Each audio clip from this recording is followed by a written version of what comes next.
মোক্ষদা একাদশী ব্রত মাহাত্ম্য। যুধিষ্ঠির বললেন, হে বিষ্ণু, আপনাকে আমি বন্দনা করি।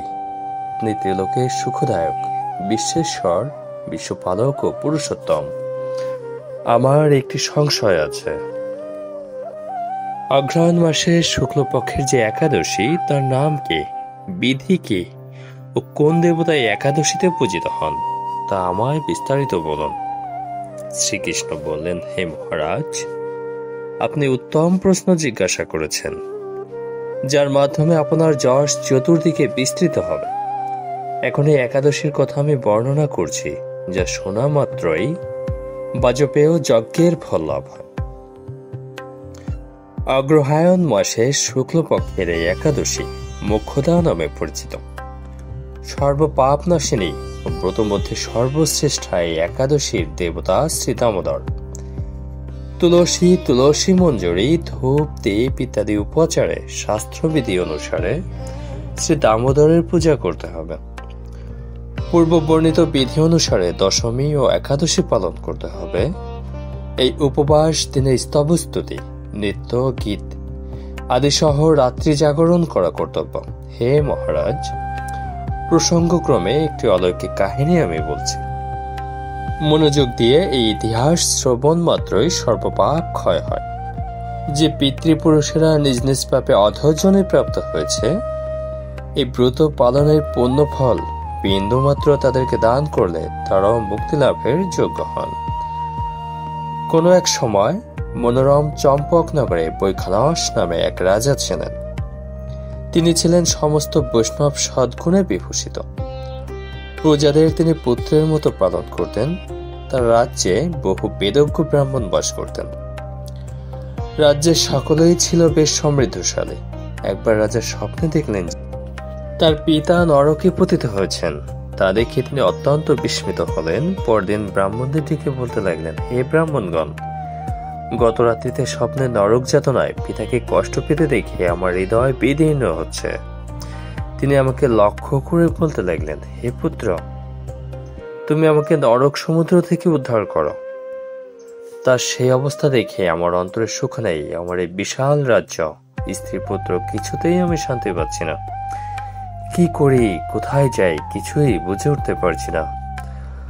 আমার পূর্বপুরুষেরা মুক্তি লাভ করতে পারেন এমন কোন পুণ্যব্রত, তপস্যা, যোগের কথা আমাকে উপদেশ করুন। আমি তা অনুষ্ঠান করব। আমার মতো পুত্র বর্তমান থাকা সত্ত্বেও যদি পিতামাতা পূর্বপুরুষেরা যদি নরক যন্ত্রণা ভোগ করতে থাকেন, তবে সে পুত্রের কি প্রয়োজন? ব্রাহ্মণগণ বললেন, হে মহারাজ, আপনার রাজ্যের কাছে মহর্ষি পর্বত মুনির আশ্রম রয়েছে। তিনি ত্রিকালজ্ঞ। তার কাছে আপনার মুক্তির উপায় জানতে পারবেন। ব্রাহ্মণদের উপদেশ শ্রবণ করে মহাত্মা বৈখানস তাদের সঙ্গে নিয়ে সেই পর্বত মুনির আশ্রমে গমন করলেন। তারা দূর থেকে ঋষিবরকে সাষ্টাঙ্গ প্রণাম করে তার কাছে গেলেন।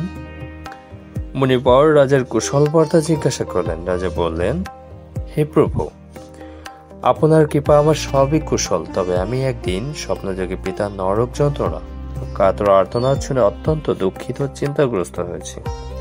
হে ঋষিবর, কোন পুণ্যের ফলে তিনি সেই দুর্দশা থেকে মুক্তি পাবেন, তার উপায় জানতে আপনার শরণাগত হয়েছে। রাজার কথা শুনে পর্বতমণি কিছুক্ষণ ধ্যানস্থ হয়ে বললেন, হে মহারাজ, পূর্বজন্মে তোমার পিতা অত্যন্ত কামাচারী হওয়ায় তার এরকম অধোগতি লাভ হয়েছে। এখন এই পাপ থেকে মুক্তির উপায় বর্ণনা করছি। অগ্রহায়ণ মাসে শুক্লপক্ষের মোক্ষদা একাদশী পালন করে সেই পুণ্যফল পিতাকে প্রদান করো। সেই পুণ্য প্রভাবে তোমার পিতার মুক্তি হবে। মুনির কথা শোনার পর রাজা নিজ গৃহে ফিরে এলেন। সে পবিত্র তিথির আবির্ভাবে তিনি স্ত্রী, পুত্র আদি সহ যথাবিধি মোক্ষদা একাদশী ব্রত পালন করলেন। ব্রতের পূর্ণফল পিতার উদ্দেশ্যে প্রদান করলেন। ওই পূর্ণফল দানের সঙ্গে সঙ্গে আকাশ থেকে পুষ্প বৃষ্টি হতে লাগলো। হে পুত্র, তোমার মঙ্গল হোক। এই বলতে বলতে বৈখানস রাজার পিতা নরক থেকে মুক্ত হয়ে স্বর্গে গমন করলেন। হে মহারাজ যুধিষ্ঠির, যে ব্যক্তি মঙ্গলদায়িনী মোক্ষদা একাদশী ব্রত পালন করে তার সমস্ত পাপ বিনষ্ট হয় এবং মৃত্যুর পর মুক্তি লাভ করেন। এই ব্রতের পূর্ণ সংখ্যা আমিও জানি না। চিন্তামণির মতো এই ব্রতটি আমার অত্যন্ত প্রিয়।